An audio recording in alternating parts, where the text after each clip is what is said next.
Olá, queridos advogados, advogadas e aspirantes advogados e advogadas, sejam bem-vindos a este canal, o Beabá da Advocacia. E como o próprio nome diz, neste canal eu te ensino, eu pego na sua mão desde o início para você iniciar a sua carreira jurídica. Então, já aproveitem aí, ative o sininho, tá? Já se inscrevam quem não é inscrito, porque vai ter muita coisa proveitosa por aqui. Hoje, a nossa análise é a continuação da prova prática da OAB, da segunda fase, prova que foi aplicada em 2018. A gente está finalizando a análise aí da prova prática, em que é um caso de direito de família e a história, de Paulo e Kátia, em que você foi contratado para advogar para Kátia, certo? Então vamos lá.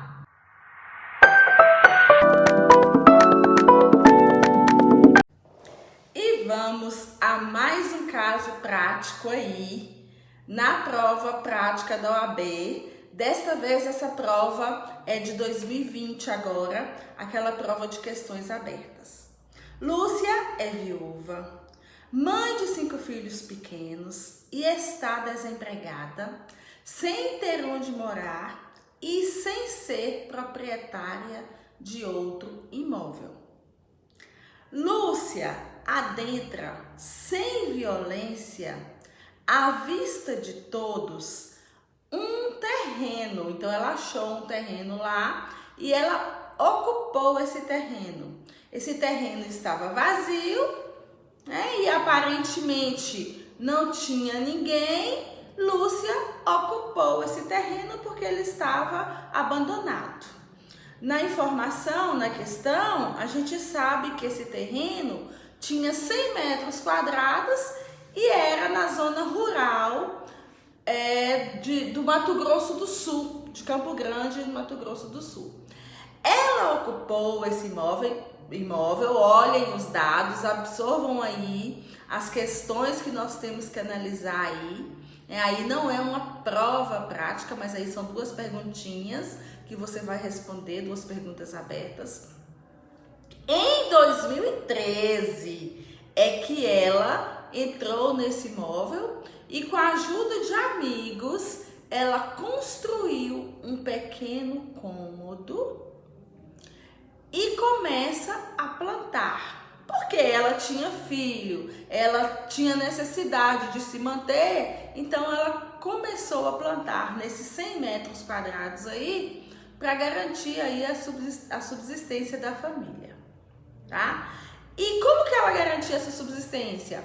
Ela passou aí, depois de alguns resultados da colheita dela, ela passou a vender aquilo que excedia na produção agrícola dela lá. Na verdade, não era uma fazenda, era um pedacinho de terra que era a sua fonte, a sua única fonte de renda. Lembrando que isso foi em 2013, Então, a narrativa ainda conta que em 2019, Lúcia procurou orientação jurídica especializada para saber o que ela podia fazer, para saber quais eram os seus direitos, Que direito que ela tinha nesse imóvel. Presta atenção, 2019, 2013, 14, 15, 16, 17, 18, 19.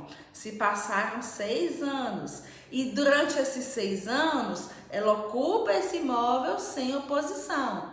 Então, desde 2013, ela está ocupando esse imóvel rural, lembra-se que é rural, tá? E sem oposição. Poderia até vir aí uma prova prática disso aí, E daria aí uma excelente petição, inclusive. Aí, Cristina, ela procurou Cristina era advogada, e Cristina, sensibilizada com a luta dela, com a luta de Lúcia, Cristina informa que Lúcia, fala com Lúcia, que ela poderia pleitear aí uma ação de uso capião. Por quê? Porque ela já estava lá há 6 anos. E aí, orientada por Cristina, e certamente Cristina foi a advogada dela, em 2019 mesmo, em 20 de março de 2019, distribuído o processo de uso capião. A ação de uso capião aí é distribuído. Com essa ação, também juntou-se as certidões dos cartórios de registro de imóveis, que são necessárias serem anexadas, né, quando da propositura de uma ação de uso capião. E essas certidões provam que Lúcia não era proprietária de nenhum outro imóvel. Aí a peça, o pedido aí, a questão, ela já te dá uma luz aí, já te fala que ela não é proprietária de nenhum outro imóvel. E aí, né, foi proposta a ação e o proprietário do terreno, que era Cristóvão, ele era devidamente inscrito no registro como proprietário e foi regularmente citado. Citado, ele oferece contestação, que é o recurso próprio aí, né? É a contestação que ele deveria oferecer nesse caso. Ele oferece contestação e nessa contestação ele alega o quê? Que Lúcia, ela deixou de fazer no seu processo prova da titularidade. Então, ela não colocou lá que quem era o proprietário desse imóvel. Ela não apresentou nenhuma prova disso. E para Cristóvão, essa ação deveria vir acompanhada de certidões negativas de registros públicos do país, tá? A alegação dele é que seria certidões negativas de todos os registros públicos do país. O juiz, porém, ao julgar o pedido, ele julga o pedido de Lúcia improcedente, tá? Ele acata aí o pedido de Paulo e julga improcedente o pedido esboçado aí no entendimento de Paulo, no entendimento que ele colocou na contestação. De Paulo não, gente, de Cristóvão.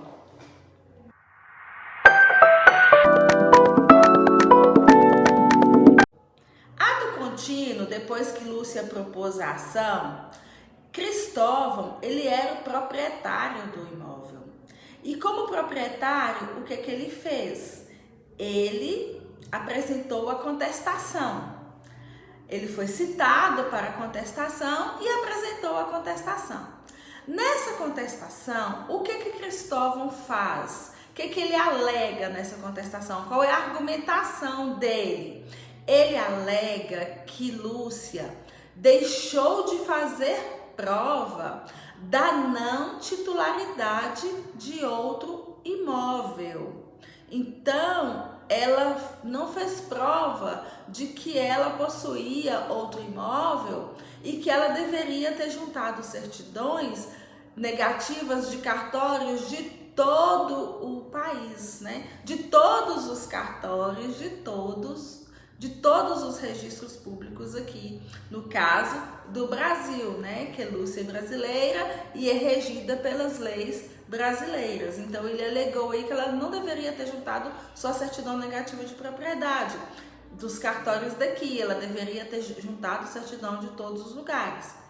Aí o juiz acatou o pedido de Cristóvão. Ele acatou o pedido e julgou improcedente a ação de Lúcia. Ele não concedeu o pedido de Lúcia. O entendimento da tese da contestação foi totalmente acatado. Então, Lúcia perdeu.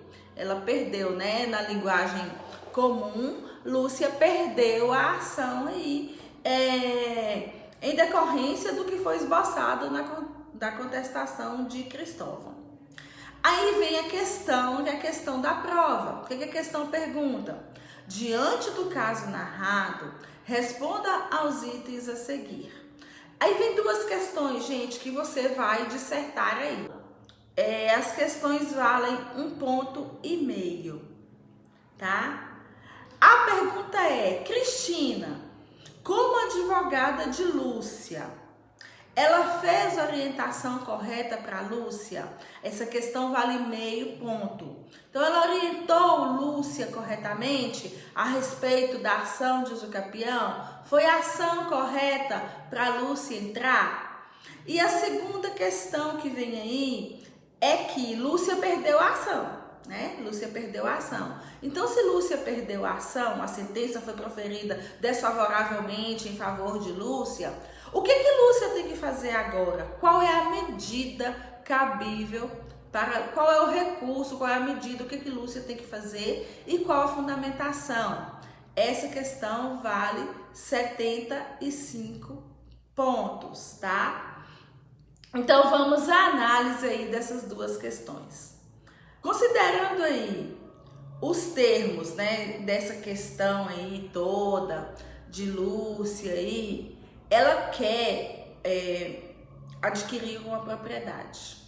Então, se ela quer adquirir uma propriedade, no caso, a propriedade não é dela e ela não vai comprar. Então, uma forma de aquisição da propriedade por uso capião, né? Então, aí, Cristina está correta a orientar a Lúcia? Sim, Cristina está correta. A ação correta foi a ação proposta de uso capião. A área lá era a área rural, então a gente vai lá para o artigo 1239 do Código Civil, que fala sobre esse direito. Então, no 1239 fala o seguinte: aquela pessoa que não é proprietária de nenhum terreno urbano ou rural, ela tem direito de requerer uso capião de um imóvel se ela vive 5 anos ininterruptos nesse imóvel. Então, são 5 anos que ela vive lá. No caso dela foi de 2013 a 2019, então foram 6 anos. Então, está aí, o primeiro requisito dela, ela cumpriu. Depois, durante 6 anos, não apareceu ninguém lá para dizer que Lúcia não podia ficar naquele terreno. Então, não houve oposição. Não apareceu ninguém lá para dizer que aquilo não podia ser ocupado. O outro requisito que eu já falei é a questão de ser rural, né? Ela não tinha nenhum imóvel urbano nem rural e esse imóvel dela era um imóvel rural. Bom, era um imóvel rural, mas e aí? Ela podia simplesmente ocupar? Não. Ela tinha que ocupar, mas ela tinha que produzir nesse imóvel rural com o fruto do seu trabalho. Mais um requisito aí, né? Mais um requisito, porque ela tem que ser produtivo e manter isso para o sustento dela e da sua família. Outro ponto importante, gente, é a questão do requisito da área. A área aí, para entrar no artigo 1239, teria que ser até 50 hectares. Então, dela era 100 metros quadrados. Inclusive, a questão aí, ela é muito boa, ela foi muito bondosa nisso, porque colocou uma área de 100 metros quadrados que não dá margem para o avaliando ali, para ele poder ter que pensar nisso não. A diferença é muito grande, a área de 100 metros quadrados, então não existe possibilidade de fazer confusão aí, né? E outra coisa é que ela usou isso como morada, ela morava lá, então era a morada sua e da sua família. Então, Cristina agiu corretamente. Essa é a ação correta que Cristina propôs. Só que, devido à contestação, o que aconteceu?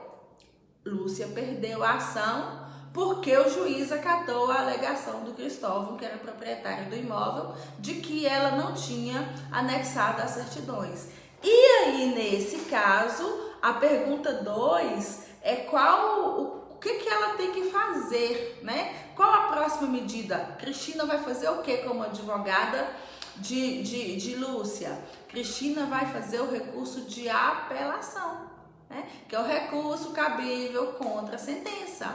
E na apelação, que não é o caso, né? A gente não vai adentrar aí na fundamentação da apelação, na argumentação do que ela vai alegar. Na apelação, ela vai recorrer daquela decisão e ela vai colocar os pontos pelos quais ela está recorrendo e apresentar aí o direito de Lúcia, requerendo a reforma da sentença aí que foi negada. Nesse caso aí, nessa pergunta, a gente só vai até qual é a via que ela vai usar lá, o que ela vai fazer. E daí a pergunta não acrescenta mais nada, porque aí você não vai, nessa questão aí, fazer a peça processual, certo?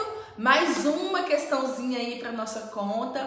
Fiquem atentos, fiquem ligados. É muito bom a gente analisar, é muito bom a gente discutir. Lembrem-se disso, né? Lembrem de perguntar, lembrem de colocar lá a sua dúvida. Se tiverem dúvida, podem me mandar mensagem. Não se esqueçam de inscrever no canal. É muito importante que você inscreva no canal. É muito importante para mim ter você aqui, ter você assistindo às aulas, ter você interessado e você me mandando suas questões, suas perguntinhas, tá bom? Novamente, boa sorte, força, fé e foco. Só se aprende no caminho, então esse é o caminho e vai dar certo. Já pensa no seu númerozinho da sua OAB que você vai conseguir.